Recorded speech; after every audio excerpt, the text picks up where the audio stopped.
ഞാൻ ഈ ഒരു സെർലാക്കാണ് എടുത്തേക്കുന്നത് നെസ്ലയുടെ. ഇതൊരു മിക്സഡ് ഫ്രൂട്ട് മിക്സ് സെർലാക്കാണ്. ഇങ്ങനൊരു പാക്കേജിങ്ങിലാണ് ഇത് വന്നിരിക്കുന്നത്. ഇതിൻ്റെ പാക്കറ്റിലുണ്ട് ഡീറ്റെയിൽസ്. ഒരു സ്പൂൺ അവർ പ്രൊവൈഡ് ചെയ്യുന്നുണ്ട്.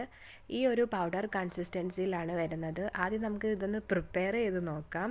ഈസിയാണ്. ഇങ്ങനത്തെ കുറച്ച് പാർട്ടിക്കിൾസൊക്കെ ഉണ്ട്, കഴിക്കാനൊക്കെ കിട്ടും. ഇതിനകത്തോട്ട് നമുക്കൊന്നെങ്കിൽ ചൂടുവെള്ളം എടുക്കാം, അല്ലെങ്കിൽ നമുക്ക് ചൂട് പാലെടുക്കാം. കുഞ്ഞുങ്ങൾക്കാണെങ്കിൽ ചൂട് വെള്ളമേ ഉപയോഗിക്കാവൂ. ഇപ്പം അഡൾട്ട്സിന് അമ്മമാർക്കൊക്കെ കഴിക്കാനാണെങ്കിൽ ചൂട് പാലെടുക്കാം. ഞാനിപ്പോൾ ഇവിടെ പാലാണ് എടുത്തേക്കുന്നത്. കുറച്ച് സ്വീറ്റാണിത്. പിന്നെ ഇതിൽ മിൽക്ക്, ഗ്രെയിൻസ്, വൈറ്റമിൻസ് എന്നൊക്കെയാണ് പറഞ്ഞിരിക്കുന്നത്. ഐ തിങ്ക് നമ്മൾ ഹോർലിക്സ്, ബൂസ്റ്റ് അതൊക്കെ കഴിക്കുന്നവരാണെങ്കിൽ അതിന് പകരം ഒരു വട്ടം ഇതൊന്ന് ട്രൈ ചെയ്ത് നോക്കാം. കുഞ്ഞുങ്ങൾക്ക് മാത്രം കഴിക്കാൻ പറ്റുന്നതെന്നൊന്നും പറഞ്ഞിട്ടില്ല. നമുക്കൊരു സ്നാക്കായിട്ടൊക്കെ ഇത് വല്ലപ്പോഴും എടുക്കാവുന്നതാണ്. കുറേ ആൾക്കാർ ഇതൊരു നൊസ്റ്റാൾജിക് ഫീലാണ്. നമ്മൾ പണ്ട് കഴിച്ചിട്ടുള്ള ടേസ്റ്റ് ഒന്ന് ഓർമ്മിക്കാൻ വേണ്ടിയിട്ടും ഇത് കഴിക്കാം. ഈ ഒരു കൺസിസ്റ്റൻസിയിൽ വരും മിക്സ് ചെയ്യുമ്പം.